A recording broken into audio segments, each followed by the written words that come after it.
पता नहीं आपने सुनी है या नहीं, एक पुरानी कहानी है। पहले टाइम, बहुत सालों पहले हिंदुस्तान में एक राजा हुआ करता था।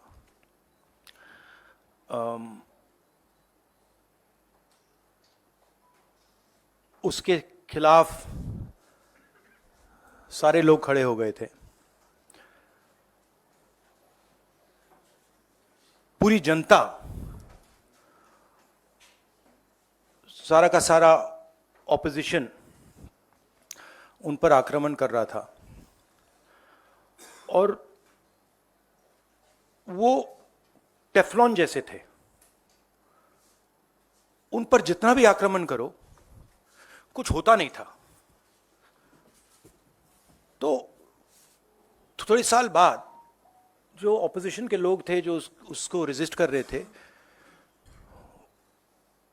वो बाहर एक ऋषि बैठा रहता था, उसके पास गए। उसने कहा कि बताइए, हमें बात समझ नहीं आ रही है। हम इस राजा पर 24 घंटा आक्रमण करते हैं, जनता इसके खिलाफ है, कुछ होता ही नहीं है। जितना हम इस पे आक्रमण करते हैं ऐसा लगता है कि हम गलत जगह तीर मार रहे हैं। तो ऋषि ने कहा, वो काफी नॉलेजेबल था, तो उसने कहा देखिए, एक्चुअली बात क्या है, ये जो राजा है इसकी आत्मा इसके अंदर नहीं है। इसकी आत्मा वहां पे पीछे एक छोटा सा घर है, वहां पे एक पिंजड़े में एक तोता बैठा है। इसकी जो आत्मा है ना, वो उस तोते के अंदर है। उस तोते को जाके आप पकड़ लीजिए, राजा खत्म हो जाएगा। बहुत इंटरेस्टिंग कहानी है, क्योंकि नरेंद्र मोदी जी की आत्मा अदानी में है। तोता कहीं बैठा है, राजा कहीं बैठा है, और बहुत समय के लिए सारी की सारी ऑपोजिशन राजे पे अटैक कर रही थी। मगर असलियत यह है कि राजा राजा ही नहीं है, पावर किसी और के हाथ में है, अदानी जी के हाथ में है। जैसे ही हम अदानी जी को टच करते हैं, intelligence agencies, snooping, CBI.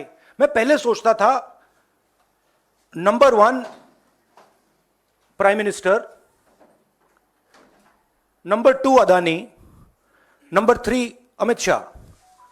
Actually ये गलत है। Number 1 Adani, number 2 prime minister, number 3 Amit Shah. अभी हिंदुस्तान की पॉलिटिक्स हमें समझ आ गई है, और अदानी जी बच के नहीं निकल सकते, क्योंकि अदानी जी को हमने ऐसे घेरा है, तोते को हमने ऐसा पकड़ा है कि वो बच के नहीं निकल सकता है। और इसीलिए सारा का सारा हो रहा है डिस्ट्रैक्शन पॉलिटिक्स, कि देश की निगाह, ऑपोजिशन की निगाह पिंजरे में बैठा हुआ तोते की ओर ना चले जाए। तो हमें काफी क्लैरिटी है। आप देखिए, पूरे ऑपोजिशन के खिलाफ यहां पे एप्पल का नोटिस आता है। मैंने इसको थोड़ा आपके लिए बड़ा करके दिखाया है।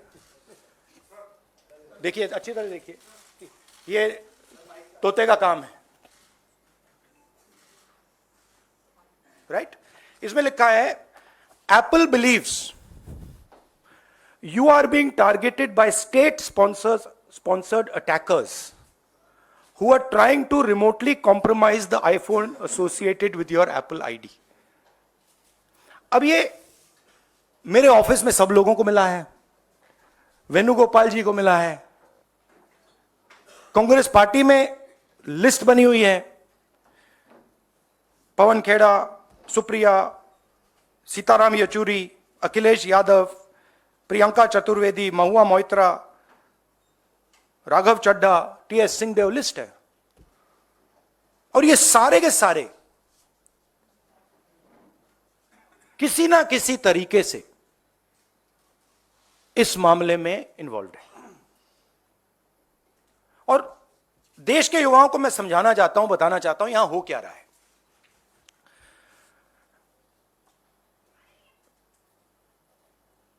आपका ध्यान कभी इधर ले जाते हैं, कभी उधर ले जाते हैं, कभी इधर ले जाते हैं। आपके दिल के अंदर गुस्सा पैदा करते हैं, और जब आपके दिल में नफरत आती है, गुस्सा आता है, जो आपका भविष्य है, जो इस देश की पूंजी है, जो इस देश का धन है, उसको उठा के ये लोग ले जाते हैं। अदानी जी को हिंदुस्तान के पोर्ट्स पकड़ा दिए, हिंदुस्तान के एयरपोर्ट्स पकड़ा दिए। मुंबई एयरपोर्ट चाहिए था, सीबीआई ईडी का प्रयोग किया, मुंबई एयरपोर्ट दे दिया। एग्रीकल्चर में कानून बना दिए अदानी जी के लिए, फूड ग्रेन्स की स्टोरेज उनके हाथ में, इंफ्रास्ट्रक्चर उनके हाथ में, आप सड़कों पे चलते हो, सीमेंट उनके हाथ में। तो पूरा का पूरा देश ये 3-4 लोगों को पकड़ा रहे हैं। नुकसान किसका हो रहा है? हिंदुस्तान के युवा का हो रहा है। आपसे ये कहते हैं कि आप जाइए पढ़ाई कीजिए, आप जाइए आईएएस बनिए, आप जाइए इंजीनियर बनिए। आप में से 1% इंजीनियर बनेगा, 1% डॉक्टर बनेगा, 0.0000001% आईएएस बनेगा। तो ये आपको झूठे भविष्य का वायदा करते हैं, और जो आपका धन है आपके आंखों के सामने आपसे छीन के ले जा रहे हैं। यह हिंदुस्तान की आज सच्चाई है। कम लोग हैं जो इसके खिलाफ लड़ रहे हैं, मगर हम डरने वाले नहीं हैं, हम लड़ने वाले लोग हैं। हम पीछे नहीं हटेंगे। जितनी टैपिंग करनी है कर लो, कोई फर्क नहीं पड़ता, मुझे तो कोई फर्क नहीं पड़ता। अगर आपको मेरा फोन चाहिए मैं दे देता हूं, आपको उठा के ले लो। अब आपके कोई सवाल हो तो पूछिए। इंग्लिश। अच्छा, नहीं, हिंदी में थोड़ा एक लाइन और। हिंदुस्तान की जो भविष्य है, उसके लिए सबसे जरूरी चीज न्याय है। अगर इस देश में, इस देश की जनता को, इस देश के युवाओं को न्याय ना मिले तो यह देश आगे नहीं बढ़ सकता है। और मैंने बहुत बार बोला है, और मैं बोलता रहूंगा, और हम ये काम करके दिखा देंगे कि कास्ट सेंसस के बिना इस देश के युवाओं को न्याय नहीं मिल सकता। और ये पूरा का पूरा डिस्ट्रैक्शन जो हो रहा है, जब अदानी जी पैसा चोरी करते हैं, किससे चोरी करते हैं? देश की आम युवा से चोरी करते हैं, पिछड़ों से चोरी करते हैं, दलितों से चोरी करते हैं, आदिवासियों से चोरी करते हैं। जब अदानी जी कोयले में, ऑस्ट्रेलिया में जब नाव चलती है, यहां आती है, जब वो ओवर इनवॉइसिंग करते हैं, तो अदानी जी किसकी जेब से चोरी कर रहे हैं पैसा? जो आप बिजली खरीदते हो उसमें अदानी टैक्स है, ट्रेन में आप जाते हो उसमें अदानी टैक्स है, फ्रेट घूमता है उस पर अदानी टैक्स है। टैक्स किससे, कहां से आ रहा है? पिछड़ों की जेब से, दलितों की जेब से, आदिवासियों की जेब से, गरीब लोगों की जेब से, छोटे व्यापारियों की जेब से, और पूरा का पूरा ट्रांसफर इनकी जेब में हो रहा है। In English, brother. See, there's a beautiful story, old Indian story. There was a king, very nasty king, and he was attacking everybody, stealing from everybody. Everybody was disturbed, and his opposition would keep trying to fight him. nothing would happen to the man. They'd keep attacking, keep attacking, keep attacking. They're very confused. Why is nothing happening to this man? What is going on? And this went on for a couple of years, and then after some time, there was this wise man who used to do dhyan outside. And so they went to him and they said, what is going on? We keep attacking this man. Every day we attack this man, nothing happens to this man. And the gentleman said, look, the reason is that this man's soul is actually somewhere else. The frame, the image is of the king. But jo iski atma hai, the soul is somewhere else. So they asked him, where is the soul? And he said, the soul is there in a village in the corner. If you go, there's a little cage, and inside that cage there is a parrot. And if you go and you kill that parrot, the king will fall. Right? And that is exactly what is going on here. Mr. Narendra Modi's soul is Mr. Adani. Right? And no matter how much we attack Mr. Narendra Modi, it doesn't have an effect. Because the soul is somewhere else. And now we've understood this. We've understood that the soul is there in the parrot. And now we are attacking the soul. And that is why all this is going on. That is why Apple is sending messages. Your phone is being targeted by state-sponsored attackers. Right? I used to think that, there's a ranking. People say, press people say, number one, number two. Number one, Mr. Modi. Number two, Mr. Amit Shah. And actually, the ranking is slightly different. It's number one, Mr. Adani. Number two, Mr. Modi. Number three, Mr. Amit Shah. The country will soon realize that the Prime Minister is employed by Mr. Adani and works for Mr. Adani. Right? The examples of this are clear. Bombay Airport. Airport that is owned by somebody else. State-sponsored agencies attack the owner. He surrenders the airport to Mr. Adani. Mr. Adani is over-invoicing coal from Australia. It leaves Australia, it arrives in India, the price is doubled.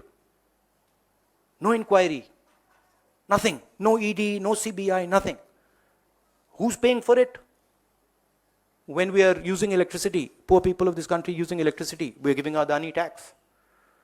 We're going in the railways, we're giving Adani tax. So it's very clear what is going on. Right? The wealth of the Indian people is being stolen from them. They are being divided. They are being made to hate each other. And while they are angry, they are disturbed, they are upset, Mr. Adani is basically taking over everything in this country. He owns most of the channels that are, whose cameras these? Most of these cameras, I don't know which ones, but half of them at least are owned by Mr. Adani. So, hello. Hello, Mr. Adani. I know you don't like this. I know you don't like this type of activity, but I must tell you that you are creating a huge amount of anger against yourself in this country. The common masses of this country are getting to understand what is going on. And it's my duty as a politician, as an opposition politician, to tell the truth about what is happening in India. So if you have any questions. Yeah, Anand. Sir, after Pegasus, we have seen this once again snooping on the phones of several of the Congress leaders and opposition leaders. So what's your next step? Whether will you go to take legal recourse or something like this? No, the last inquiry, the last Pegasus inquiry, where, my name was also there, that sort of disappeared, right? So that tells you the situation in the country. Our job as opposition is to make people understand what is going on. And I'm very happy that more and more people are understanding what is going on. It's very clear. And this is clearly a sign of panic, right? This is clearly, this is not just one person, this is the whole opposition. So this is obviously, this is not done by somebody who's not scared, or this is not done by somebody who's honest or who believes in themselves. This is the work of criminals, of thieves. Only thieves and criminals would want to do this. Rahul ji, अभी आपने एक बड़ा खुलासा किया। आपने कहा कि देश में अडानी सरकार चल रही है। आपकी बातचीत का लब्बो लुआब था। तो लोकतांत्रिक देश में आप एक वोटिंग के जरिए सरकारें बदल सकते हैं, तो मोदी सरकार तो आप बदल सकते हैं, लेकिन अडानी सरकार कैसे बदलेंगे? ये बड़ा इंटरेस्टिंग प्रॉब्लम है। आइडियाज है मेरे पास। नहीं तो कुछ अगर शेयर कर पाए कि ये नहीं, कैसे? शेयर ऐसे आइडिया शेयर नहीं करते हैं। टाइम आएगा तो दिखाएंगे अडानी सरकार कैसे बदली जाती है। बट आपने बहुत गहरी बात बोली है। अडानी जी, ये मत सोचिए कि अडानी जी सरकार बदलने से हट जाएंगे, नहीं। मगर जिस तरीके का मोनोपोलाइजेशन हिंदुस्तान में हो रहा है, और अडानी जी उसके सिंबल हैं, सबसे बड़े सिंबल हैं एंड बिल्कुल ब्लेटेंट सिंबल हैं, उससे देश को जबरदस्त नुकसान हो रहा है। उससे हमारी डेमोक्रेसी टूट रही है, हमारे लोगों का पैसा चोरी हो रहा है, हमारे इंस्टीट्यूशंस कोलैप्स कर रहे हैं। तो बीजेपी की सरकार और बीजेपी का जो फाइनेंशियल सिस्टम है वो डायरेक्टली लिंक्ड है इनके साथ। बट चुनाव जीतने से प्रॉब्लम रिजॉल्व नहीं होगा। प्रॉब्लम रिजॉल्व करने के लिए और दवाई देनी पड़ेगी। Mr. Gandhi, this side, sir. This side. This. Sir. Sir. Sir, you've been raising Adani issue and crony capitalism for quite some time now. Do you firmly believe that this issue is also resonating and echoing in general public? And if yes, are you going to make this important poll plank in 2024 as you made Rafael in 2029? You have to understand where I'm coming from. Okay? I am defending what I consider to be the idea of India. Okay? I believe a free press. I believe independent institutions. I believe fair business practices. These are all the idea of India. And I am defending that idea. And I'm defending that idea how? With the truth. Right? I have a habit of telling the truth. I like speaking the truth. It gives me happiness and joy. Right? And that is what I'm doing. This is not just a political fight. This is not just a fight about, as I said, about going and winning an election. This is a much deeper fight. One step is winning an election, and I'm confident that you will see in the next state elections the results, right? But it is a deeper problem. We were enslaved. Please remember, all the young people in this country, please remember, we were enslaved by a monopoly. We became slaves of a monopoly. It was called the East India Company. It was a foreign monopoly. It had partners in India. And we are being enslaved by a monopoly again. So we are fighting actually for the independence of this country. Many people are not realizing this right now. You will come to realize it. But what is going on is a continuation of the freedom struggle, the fight against monopoly capital which made our country into a slave country.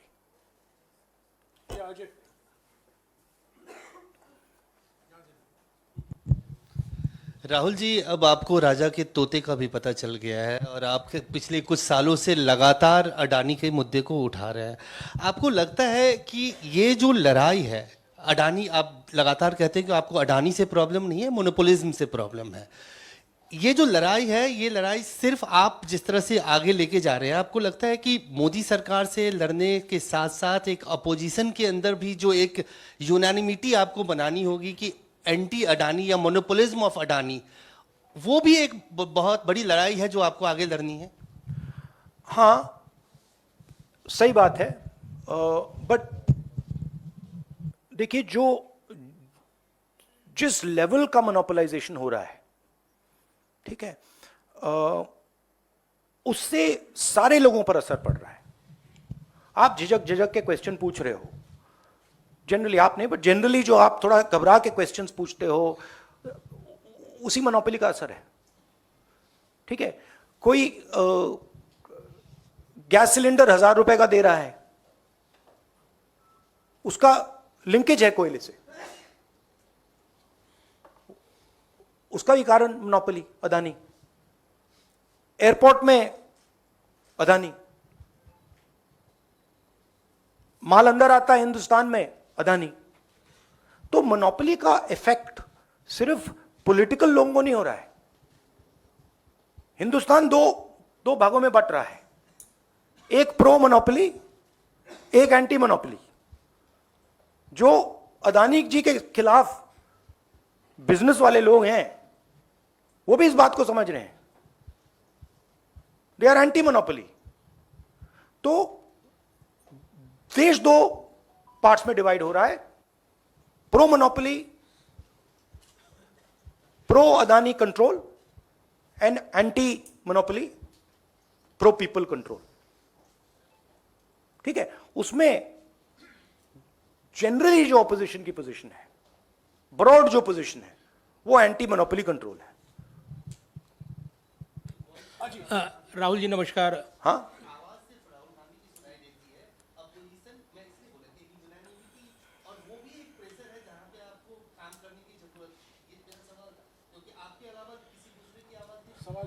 वो तो नहीं, वो तो है, दूसरों की आवाज है।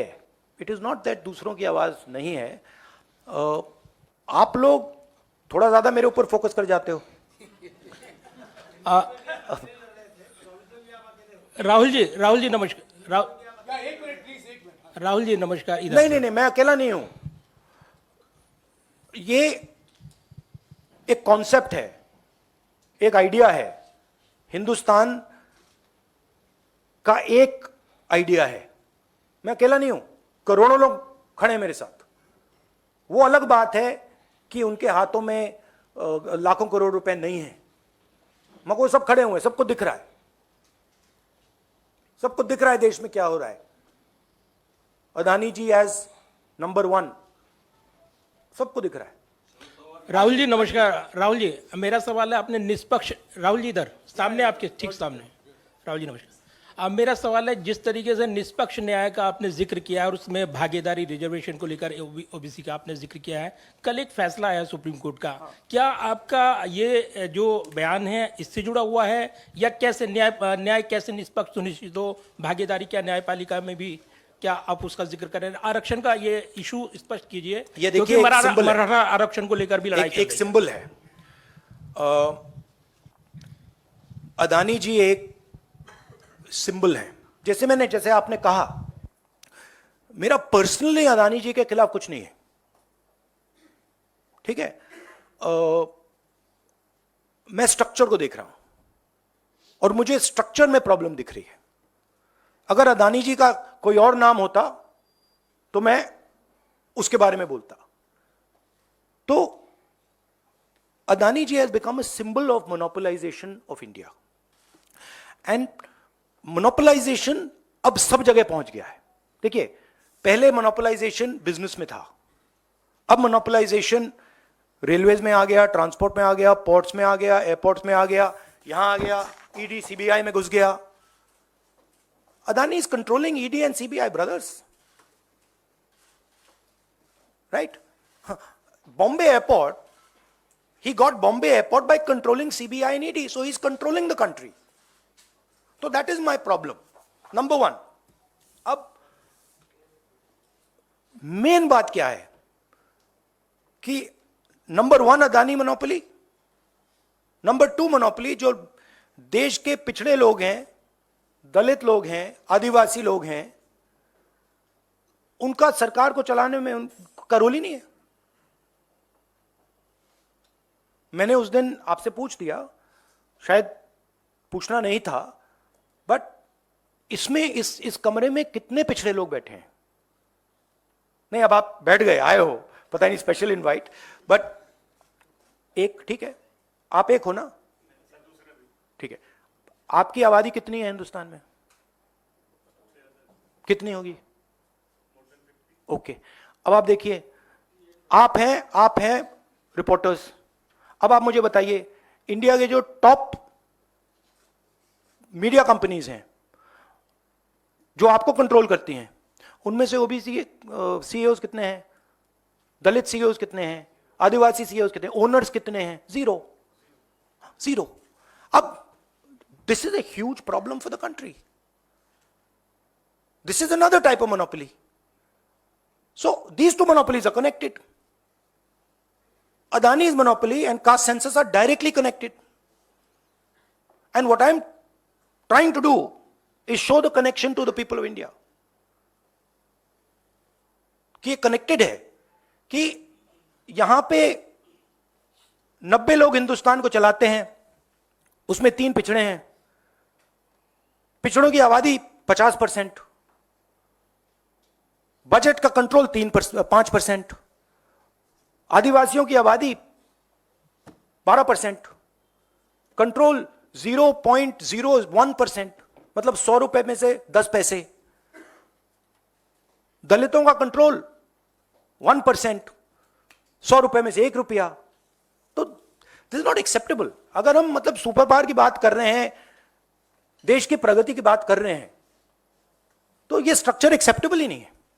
इसीलिए मैं कास्ट सेंसस का सवाल उठा रहा हूं. And caste census is what? It's x-ray. हम ये भी नहीं कह रहे हैं कि एक्शन क्या लेना. हम ये कह रहे हैं भैया पहले एक्सरे लो, पता लगाओ इस देश में अदानी कितने हैं, पिछड़े कितने हैं, दलित कितने हैं, आदिवासी कितने हैं. एक बार डेटा आ जाएगा, उसके बाद हम जो हिंदुस्तान के डेवलपमेंट के नेक्स्ट स्टेप है, रेवोल्यूशनरी स्टेप है, उसको हम शुरू कर सकेंगे. तो ये मेरा मेन पॉइंट है. जी अरुण हाँ, अरुण हेलो, ये सब सिम्टम्स है ना. ये सारे के सारे मोनोपोली के सिम्टम्स हैं. और कुछ मतलब पूरा का पूरा एक आदमी कंट्रोल कर रहा है. ठीक है. आप हिंदुस्तान के युवाओं को क्या ऑप्शन देते हो? ऑप्शन देते हो आईएएस. कितने बनेंगे? 300 बनेंगे, 400 बनेंगे हर साल. फिर ऑप्शन देते हो इंजीनियर, डॉक्टर, लॉयर. कितने बनेंगे? 1% बन जाएंगे. तो 99% लोगों का क्या होगा? अब उन 99% लोगों को रोजगार कौन देते हैं? छोटे बिजनेस वाले देते हैं. अब कोई पिछड़ा लड़का, कोई दलित लड़का कहता है भैया मैं छोटा सा बिजनेस चालू करना चाहता हूं. 15 सेकंड नहीं चलेगा उसका बिजनेस. क्यों? क्योंकि अदानी खड़ा है. उसको बैंक लोन नहीं मिलेगा. तो ये जो सारे के सारे अनएम्प्लॉयमेंट है, ये सारा का सारा स्ट्रक्चर इस मोनोपोली के कारण हो रहा है. आप बताइए, अदानी जी ने हिंदुस्तान के कितने बिजनेसेस खत्म किए हैं? लाखों बिजनेसेस उड़ा दिए हैं. और बिजनेस उड़ाने का क्या मतलब? कि हिंदुस्तान के युवाओं को रोजगार नहीं मिलेगा. तो बड़ा सिंपल कॉम्बिनेशन है. अदानी जी को पैसा दो, हिंदुस्तान के युवाओं को रोजगार मत दो. जो उनमें गुस्सा आएगा उसको गुस्से को और आग दो, और अदानी जी को पैसा दो. ये स्ट्रक्चर है. हाँ जी अरुण आज की जो पॉलिटिक्स है जिस एरा में आप हैं, ये बहुत ज्यादा डिपेंडेंट है टेक्नोलॉजी. और आप पेगासस से लेके आज तक जिस तरह से आप लगातार आरोप लगा रहे हैं और जिस तरह के मामले सामने आ रहे हैं, आपको लगता है कि विचारों का स्वतंत्र प्रवाह नहीं हो पाता है? जब आप फोन उठाते हैं तो आप झिझकते हैं, उस पर बात करने से झिझकते हैं, और इसकी वजह से जो तैयारियां चुनाव की है या पार्टी की रणनीति वो अफेक्ट होती है, प्रभावित होती है.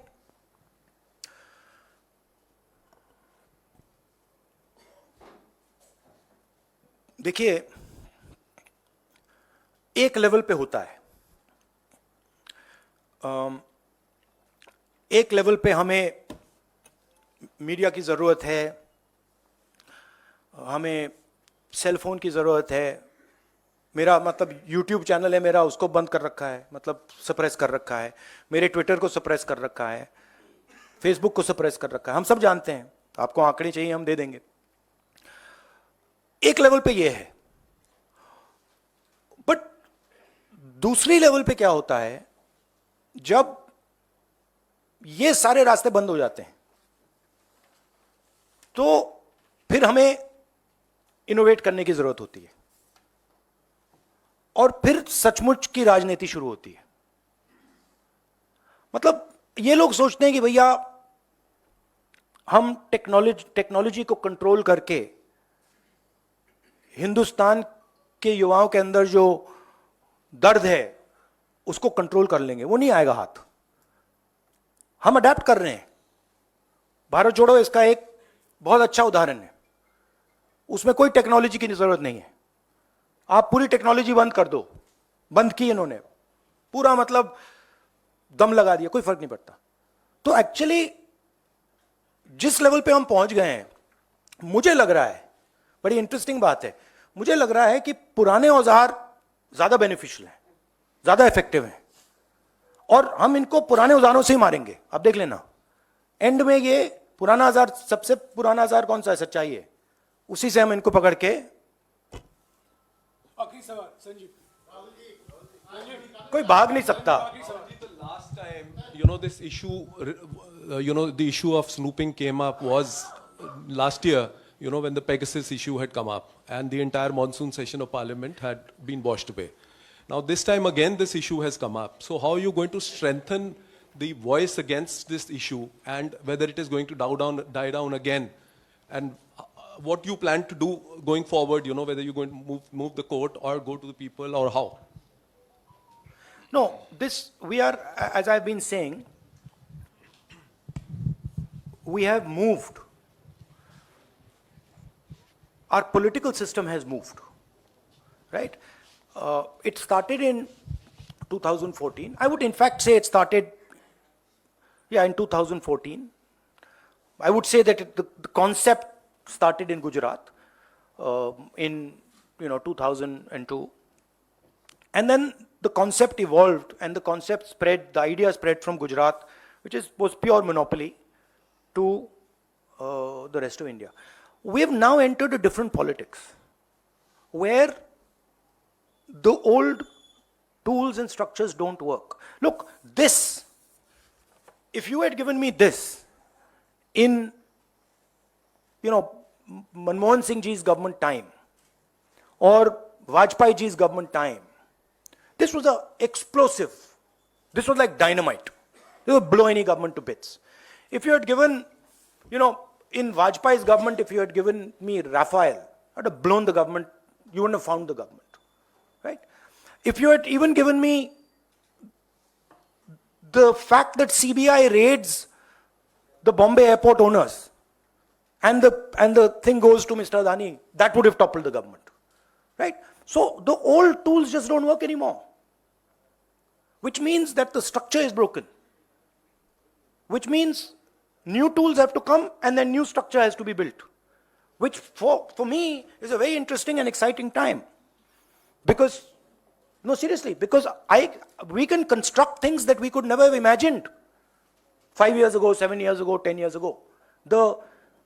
मतलब यहां रास्ता बंद हो गया, बट बहुत बड़ा मैदान खुल गया है। और अगर हम हिंदुस्तान की प्रगति के बारे में सोच रहे हैं तो बहुत बड़ी अपॉर्चुनिटीज हैं। तो don't think that I am feeling low. Many people feel, very upset, BJP. No. I am very, very happy, optimistic that our beautiful country is continuing its tradition, continuing its journey, and is going to open an entirely new chapter.